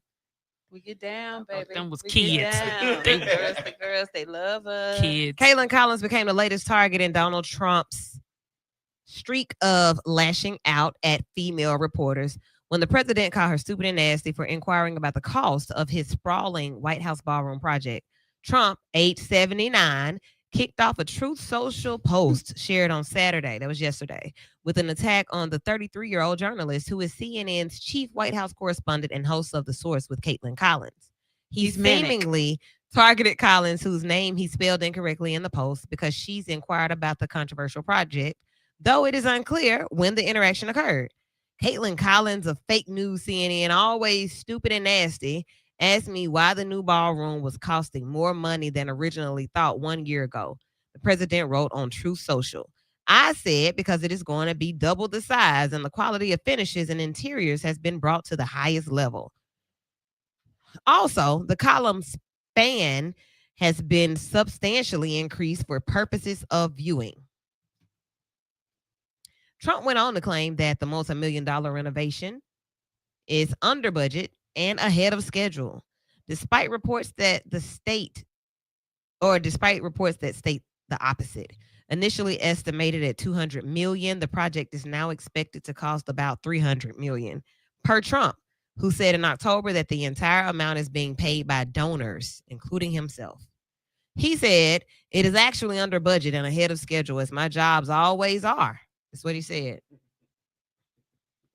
The president said that yesterday. It's just much bigger and more beautiful than originally planned. That's what he said. Interestingly and seldomly reported, There are no taxpayer dollars involved, he continued. It is being fully paid for by private donations. Fake news, CNN, and the guy who runs the whole corrupt operation that owns it is one of the worst in the business. Their ratings are so low that they're not even counted or relevant anymore. MAGA. That's what he said. I'm going to stop there. You can't live here when I become president. You got to go. You got to go. So how do y'all feel about that? The only thing, it's just lies. Lies. I just say lies. lies. Like, okay, just say it's no taxpayer dollars being spent. We ain't heard what's going on with the Doge money. We ain't heard what's going on with the tariff money. We don't know what they did with the SNAP money that's disappeared.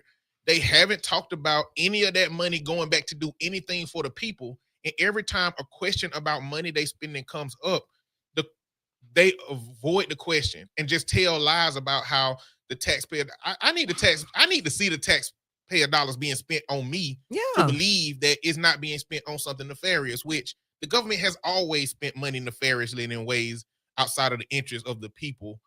So this is got to be the worst iteration of it. So I'm just wondering who bank accounts is that money in? What pockets are they going in? What are they funding that is supposed to be solidifying whatever Project 2025's plan was to make sure and ensure that these things stay into place?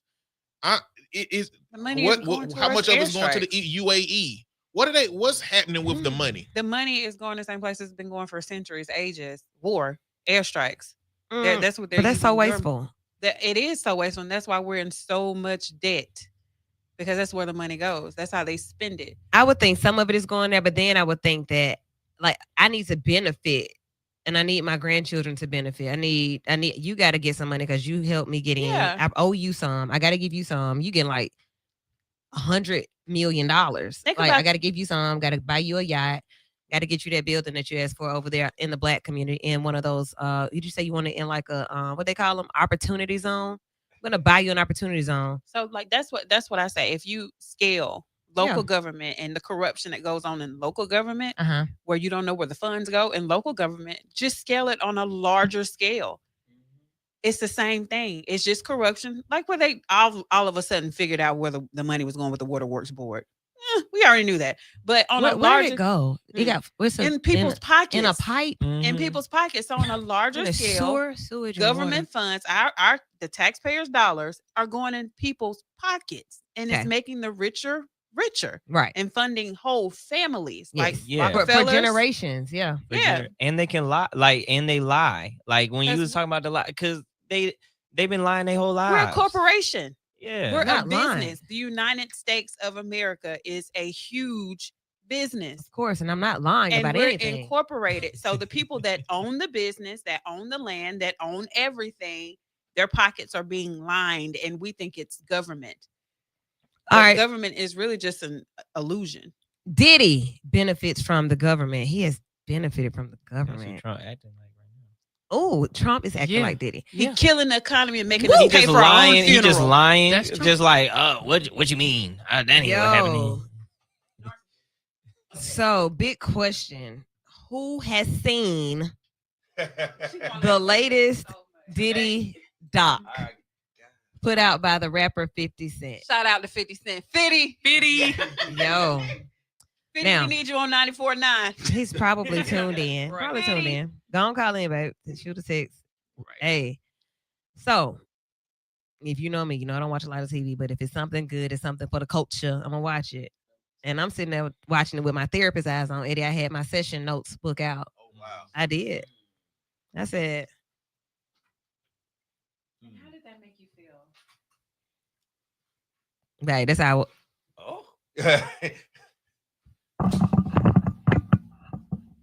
So yeah, I was like that. Man, I got like 4 pages. Yeah, that's a lot of writing. I was doing some diagrams and connecting. Oh, that's why this is the way that. Yeah.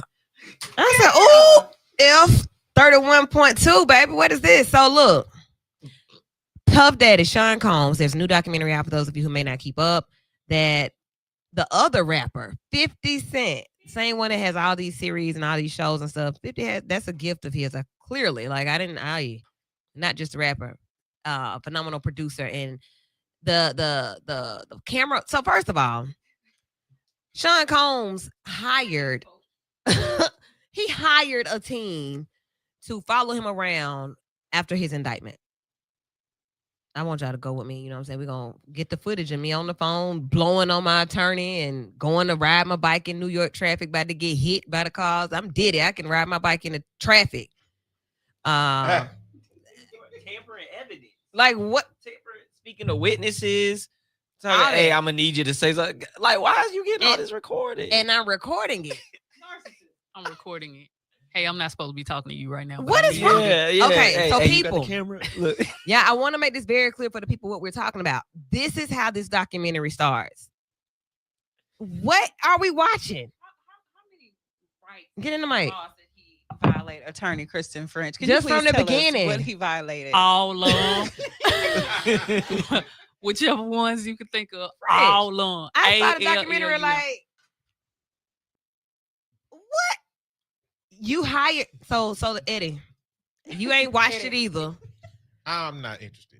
but you're a therapist. So before we I even, learned enough from the trial. come on, wait a minute. I don't need to see. We didn't watch the trial, but before you even get into that part of it, just from what we just said, I want you to put your therapist hat on, because in these moments, I am not using my therapy hat. Okay. Okay. Why in the hell You know what? would It's I? not on there. It's not on the list. Would I hire a camera crew to record me owning up to some of the stuff that Put your glass. people say, but then kind of trying to dispute the things that they say, because I'm about to prove that I'm innocent. So y'all follow me. You know what? I think the life of somebody like Diddy is he gets accolades by how much he can get away with. And so if he had gotten away with this just would have been a record, maybe just for him, maybe at some point for him to do something. He was going to do with. something. But if it was just for him, his accolades come from getting away with things. The deep-seated psychopath narcissist, like antisocial personality disorder narcissist. When those two things overlap, this is what you got. You got somebody who don't believe they could be caught, who believe that everything in this world is the center of them. And the heads that they're willing to step on, the lies that they're willing to tell, the level of manipulation they're willing to participate in, the violence they're willing to perpetuate, all of those things go into what we see going on with Diddy. Okay. With Diddy. So that's why he recorded. Yeah. I'm going to walk around. And just listening to y'all. Yes.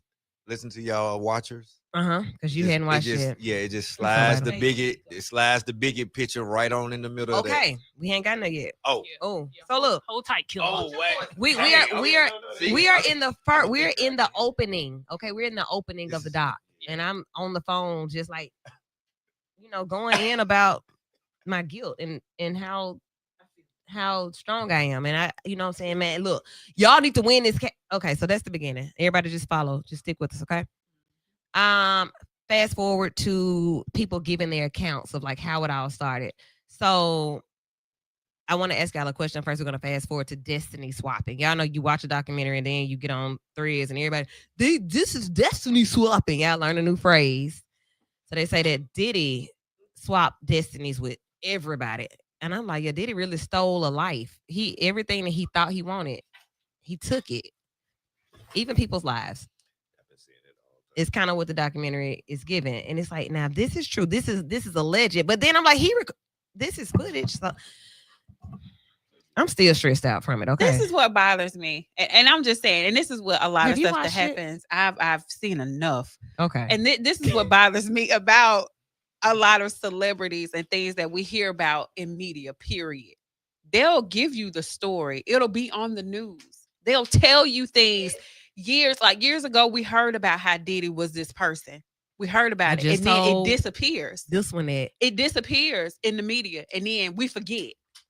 How quickly do we forget? 3 days. No, he would never do that. Because I remember when he first got, everybody was in the beginning like, Diddy would never do nothing like that. He's brother love and he has these children. And that was so stupid. And I'm like, do y'all not remember even making the band? This man showed his true colors then. how narcissistic he was then. Nobody believed it. Did everybody forget? And see, that's what I It's mean, TV. exactly.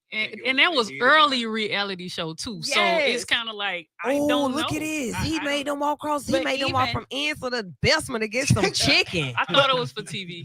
But Oh, it's even TV, with yeah, that it's on YouTube, I remember back in the day Woo! when I was in the music scene, and on YouTube they were talking about the whole boule thing. Yes. You remember that? I remember Okay. that the necklace the man had on at the beginning. I took a picture of the The thing. whole I said, what is this boule necklace? society with a lot of names, L.A. Reid, Chris Stokes, all these people were involved in this ring, these sex rings, these sex parties, and they talked about it back then. This was like in 08, Russell 09. Simmons now. Yes. But my I thing remember, is, yeah. it's been in the media. It's on YouTube. But when we see those little documentaries on YouTube that nobody knows who makes them, we can't believe it. But it be real Like I recorded it myself. information. It be real stuff, and they have facts to back it up. Yo. My only question is, Russell Simmons knew to leave. Were you that narcissistic that you didn't leave He's the really country? he's Diddy. He not gonna. It's not connecting. yeah. He's You he- had private jets. You had He's gas like he's money. sitting there like Russell, not me. I'm Diddy. It is Okay. it is crazy. Okay, Russell's in Bali, living peacefully. You had jets and gas money. I couldn't understand. But there is a level of person that know that they doing. Some people know how not to fly too close to the sun. Yeah. There's some people who just don't have that limiter in their brains that say I could get caught. Icarus. What's Yeah. his name? It's Yeah, like- Icarus. This the deal with I be like, reading, y'all. like the drug dealers who names we know, the drug dealers who names we know because they had a downfall all flew close to the sun. There's Mm. plenty of drug dealers we don't know who did their thing, got out, and we don't know How who old they were is. they, 80? So okay. 50? Okay. let's like bring it into when you start looking at the amount of damage that this person has caused, the havoc that this person has wreaked. Like you talking about he can't close his mouth. I couldn't close mine looking at it. I was like, Diddy. Like you knew him. I can't believe you. You know, like so just thinking before before the show, Eddie and I were having a conversation about it. He was saying that I don't even want to waste that kind of time to watch it because like we saw a lot of this in the trial. But think about how we have lived through these different situations. We lived through R. Kelly. We were listening to the songs, dancing, singing, whatever. Michael Jackson, everybody, honestly, any artist that is a household name, Quincy mainstream Jones. artist, right? We live through it. Yeah. And it doesn't become apparent what's happening allegedly until we are able to, or until they reach their peak. Bill Cosby, right? Like all of these people, until they reach a peak or hit a point or want to step into the next realm, then we hear it and it's now it's history, and it's like, dang! And I wanted to get your autograph. I should have been running from you. You're scary. Well, you know, we can from It's crazy. from the point that Wendy was talking about, we can go. We have to go back further than that because all of this stuff was gate kept behind the industry. Okay. Yeah. When YouTube started coming out, when videos started, that was Bill Cosby downfall. Because in the 70s, there was an article in Ebony magazine about Bill Cosby's sexual allegations. Hannibal Buress read an old Ebony magazine and saw that stuff. He did a And brought it up. comedy. He did a comedy routine about Bill Cosby, and a reporter was there listening to the show. That turned into everything that Bill Cosby went to. You don't get that when somebody's sexual assault is a little, paragraph on the back of a magazine, and you don't perceive what Diddy could be when you see him dancing in the rain behind every breath you take. Do you hear on the me? video. After he made him pay for his own funeral. Like you, because we don't know. We don't We're know. just now finding out what he did to get his business. We're just now finding out how underhanded he's been. We're just now finding out how harmful and violent he was. We are, but the thing that there are people right around these people who are living in it, right? So like the first thing, The money ran the out. show, the basketball tournament, Yeah. the big basketball holiday tournament, Heavy D, and just the way like did it, just the whole this is my break. Like people got trampled and killed, and I did it, and everybody's talking about me. Let me do another event. Not let me go to therapy. Let me go start planning number 2. I feel like, and I don't think there's a way that we're just finding out about it, but I feel like it's also it's a way that we've always known, but because we look up to these people, we can't allow ourselves to like you. I mean, you see these days with it's like I remember 2014, 2013 when LeBron James went to the Heat. I hated LeBron James. I hated LeBron Hate James. is such a strong word. I couldn't stand him. And like, there was Why? nothing he could do right in my mind. There was nothing he could do right in my mind. While Carmelo Anthony, who, you know, my hero, Syracuse, you know, there was nothing he could do wrong. And like, it would not allow me to like look at Carmelo Anthony as not as good of a basketball player as LeBron James. Like when you have your heroes, it's like, it don't matter how much the facts is looking at you in your eyes. And we like to think that if you're more successful, it's because you're a good person. Yeah. So we just kind of give people, we're like, oh, they're successful, they must be a good person. There's no way there's like when they was talking about the juror, man, I don't even want to get into last episode because I watched it all today. Them jurors made me. Whew, But let me say this about they Diddy. had me eat it. I think what Yeah. Diddy's issue was he was never anybody's hero. It was everybody that was around him. Pac was everybody's hero. Biggie was everybody's hero. And he was in the background, but he wanted to, you know, dance and all in the videos. But he made it happen though. No, he made it happen, but he never took got the it. credit for it. Yeah, these Mhm. people had the talent. They came equipped. Diddy didn't have anything. And yeah, it really appears that way when like nobody said like, man, we just love like we man, I love love Puff Daddy. nobody.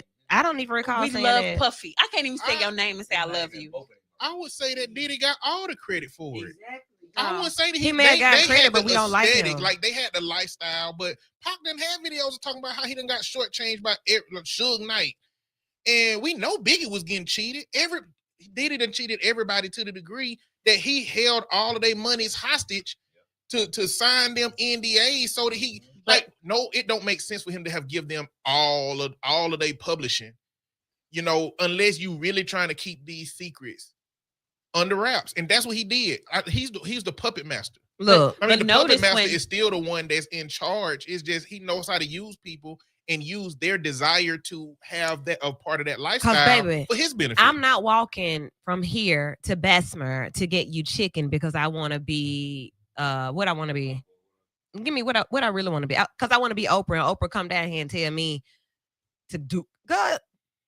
But notice when all this stuff came to the forefront What for happened? Diddy.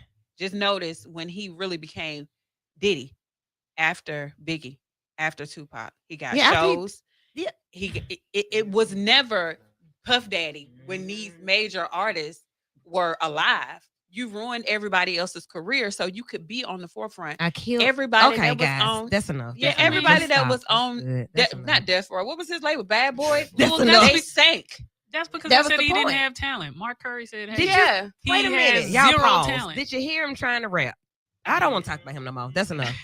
That's enough. I'm getting nervous. Last night Uh-uh. couldn't even get an Before answer. that, one of the writers was like, when I wrote it, he said, when I wrote it. Yes. He was like, what are you doing? If you hadn't seen it, you got to see There it. was Tried all to that call. Godzilla Come with me. That's the Go name. with It me. was horrible. I'm a Probably wouldn't Come let with me me. dial.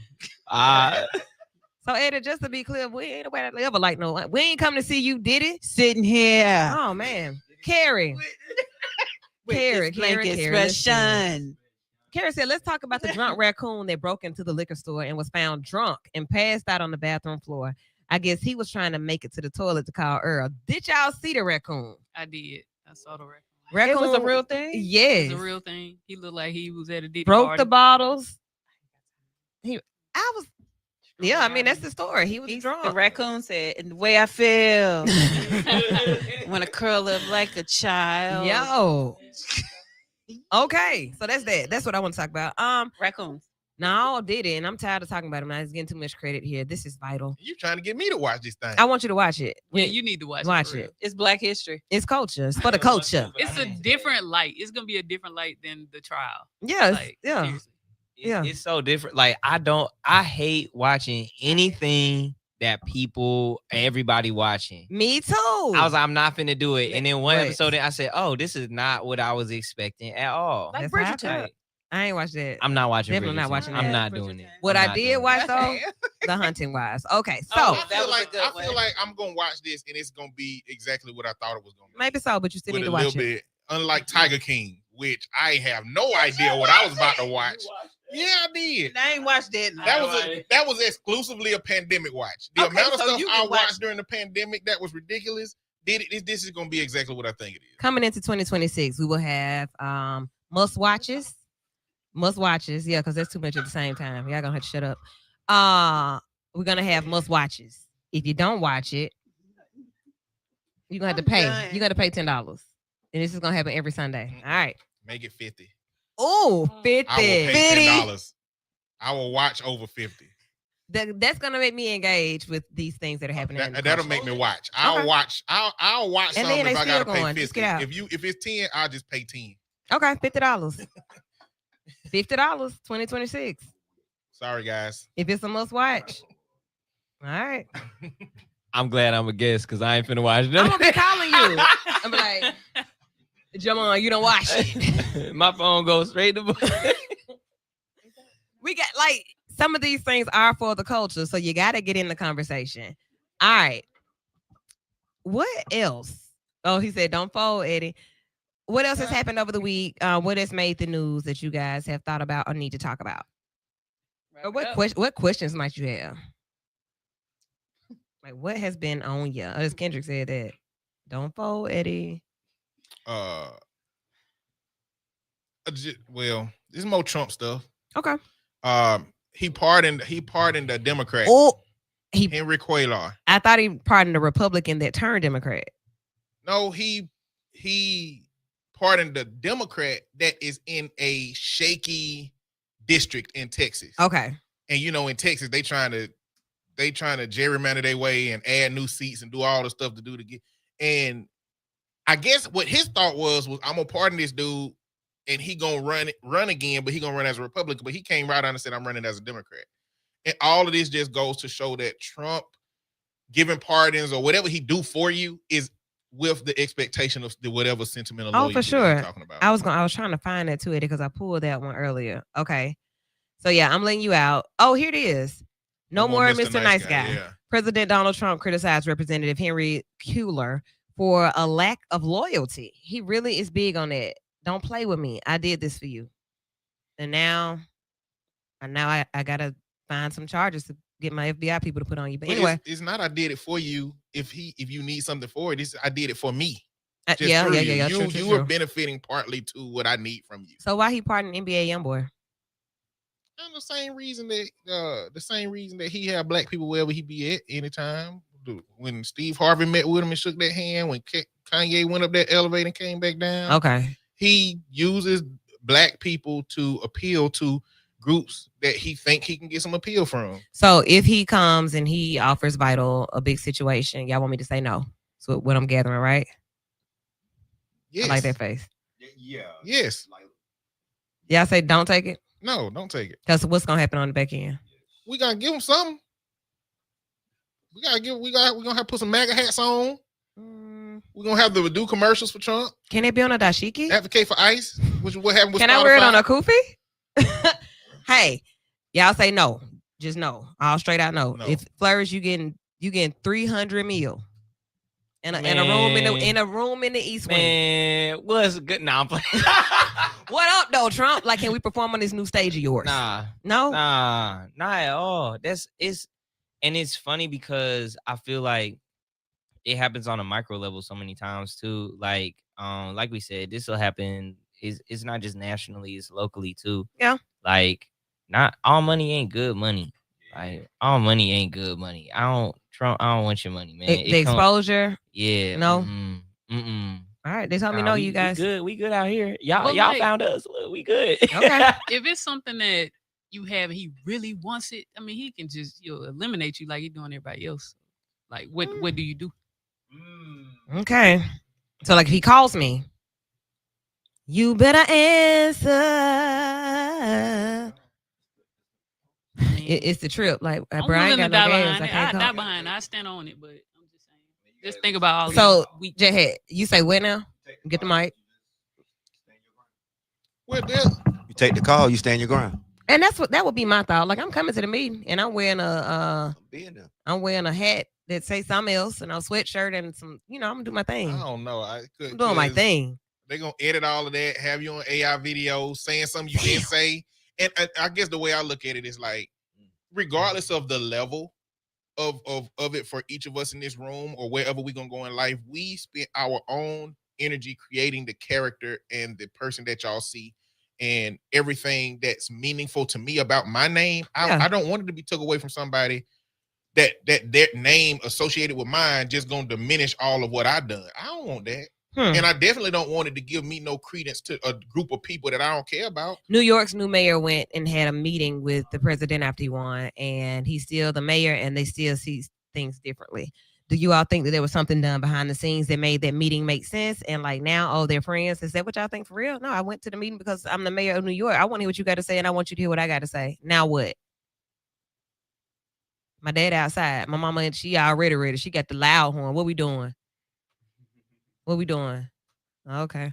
It's the same. I mean, it's the same thing that Jay had was saying. Like, you take the call, especially if you're a sitting member of government. Y'all gonna ride with me? Can we all go? He from? Cool. Let's go. All right. They're not gonna let me in. But you coming though? Like I'll be in the car. I'll be in the hotel with my mama. I'll be more support. They're not gonna let me in. Be quiet. I be seeing your tweets and your TikToks. Yeah. All right, listen to this. This is what Ilse did. National park changes. Oh, you had some on that one. We'll put it all together. We wait. We'll put it all together. National park changes. The Trump administration changed which days Americans can visit national parks for free next year, removing MLK Day and Juneteenth, and adding the birthdays of President Theodore Roosevelt and guess who else? Himself. Why not? Donald. The latter of which falls on Flag Day. Yeah, it's already. I don't want y'all even getting in the park for free. Now, why are you gonna celebrate your off day by coming to our national parks? Rhetoric is such an interesting thing, man. Like these are all small little minuscule changes that have such a big play. Like one thing I will say, and when we're in our African American Studies class, I tell them this all the time, man. White people have been incredible marketers. They are incredible at marketing. They have done such a great job. They got us. We be debating on stuff that shouldn't even be debated on, talking about like whether or not the KKK was bad, whether or not we should. Why are we talking about that? Like, yeah, like with like the stuff that are it's like the average age. We had this wow moment in my FM studies class a couple weeks ago. We looked at the average age for a congressperson, and I forget the number already. But then we looked at the textbooks that they would have been learning from. And those textbooks at that time would have been saying that the KKK was created to protect white people and Southern interests at the time. And then they're the ones who are now running this country. And that's what they grew up with learning as children.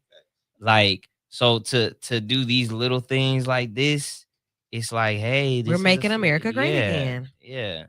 Y'all don't go to national parks anyway. Look, take it off. And another part of that is white, wealthy, heterosexual, Christian, neurotypical men have always taken them muskets to the newspaper and said, don't talk about this, don't talk about that. Not a musket. Oh. You know what I'm saying? So when you talk about the history of the history books being written from the vantage point of the winners, they have always going to do that. They doing it right now in Texas, like in Florida. They are sending letters to where right now they're sending textbooks with altered histories in it to these states. And I forgot if it was Texas or Florida. They are sending Bibles to the schools for kids to start learning from the Bible in these schools. Like there's never been a time where history wasn't manipulated by the people that gave the only thing that the people had to read and learn from, the stories that was in there. It's never been a time. And it's just more that we have more access to information though. And so now they got to up the ante. Like the ante is being upped. Okay, social media got access. We can find all the information that we can find. They're capitalizing on the fact that a lot of the information that we can find can be misinformation to continue to misinform. It's getting heavy. So misinformation, the rhetoric, the words that are used, the microaggressions being blatantly just they ain't micro, they are macro. Like Right. this, give me that. Let me get that snap. Give me that. Kick him out of there. Get them aliens. Move them over there. Give me that plane. Bomb that ship. Do that. Get away. Take that out. Real easy. And nobody's really pushing back. Because nobody see Let me at them. the system. That's what. Yeah. The system was designed for uneducated masses to not be in it. Okay. And because we're uneducated, we don't pay attention to, like you said, the little micro changes. That's how you really just slide it under the radar. And before you know it, Project 2025 is in your lap. It's the playbook is there. They like halfway Yeah. through it. And they are. It is so strategic. Like, I think that one of the things that I feel like we often discredit, like the folks we don't agree with, will like say they not intelligent, they dumb, they whatever. Mhm. It's like, look, man, the right wing, America has like been shifting right for such a long time. But like the concept of, like, when we look at the overturn of Roe v. Wade, that's been in motion since 1972.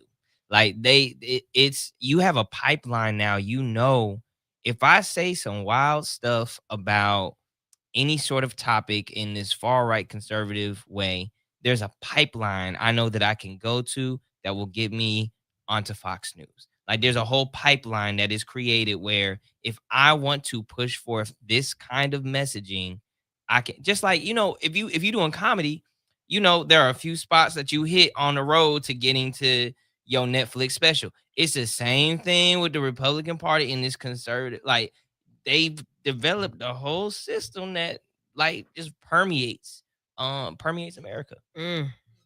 I'm following you follow your ordered steps. What? All right. Oh man. We're Yeah. 20 years behind. Who that? Everybody else is 20 years behind. They've been intentionally crafting this plan since the 80s. Now they're in full control of it, and it's like you just watching it. It's like surgical incision on everything. And we right here talking about And some. we around here looking at Snap. We around here learning the line wham dance. in a circle.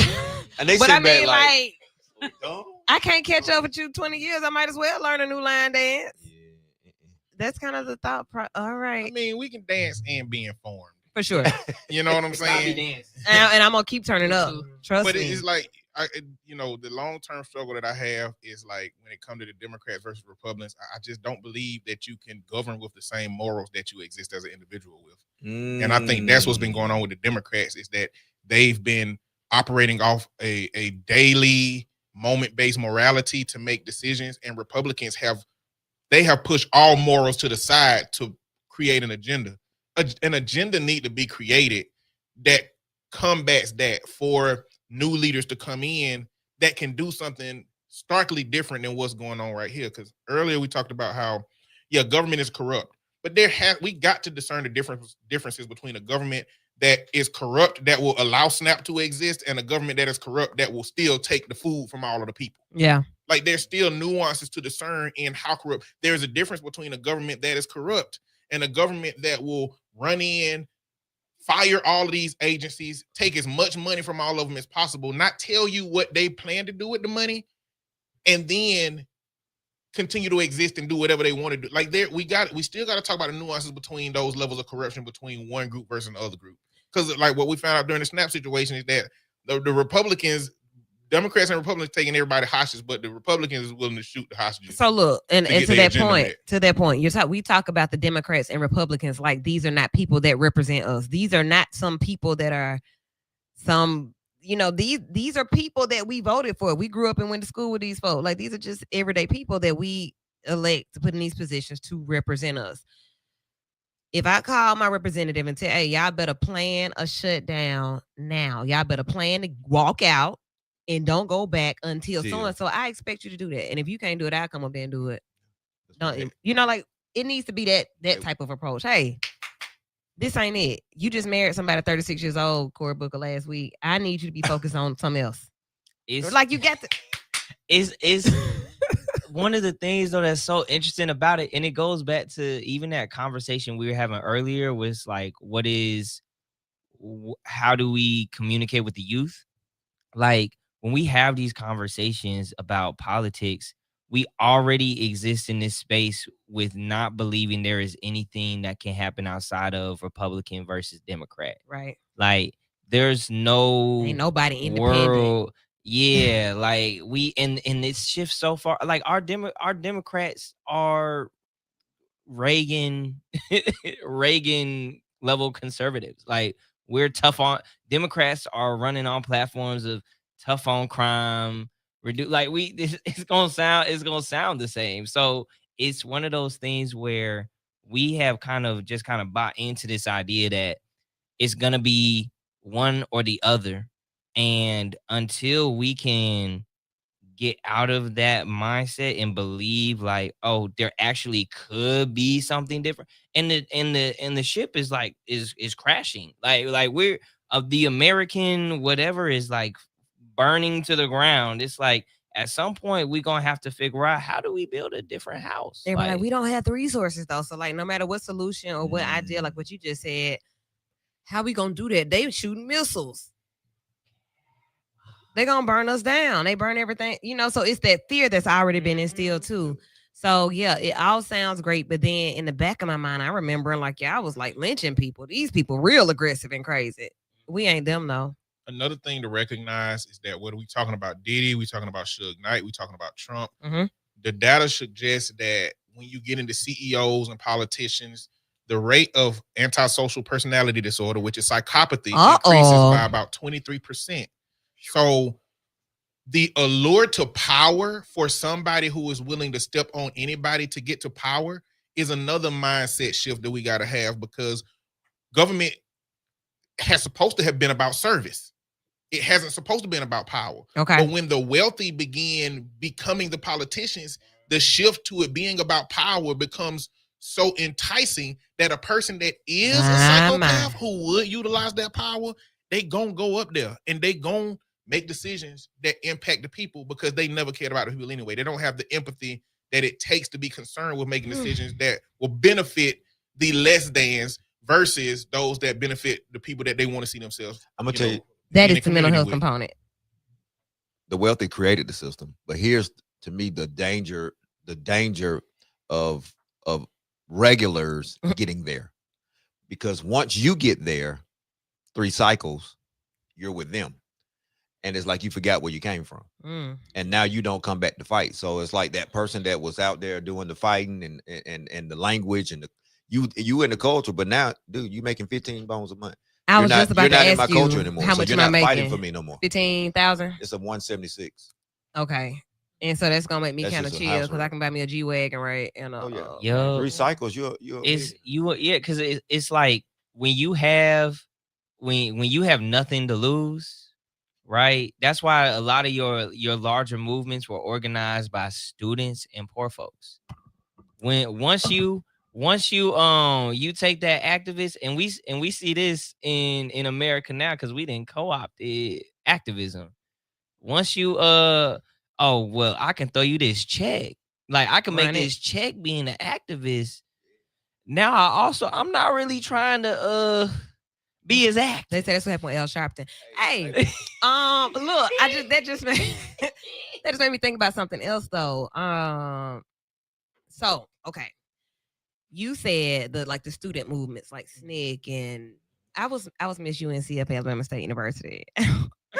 So really black, really cultured. But check this out though. A lot of the organizations were started by white funders. And who are that?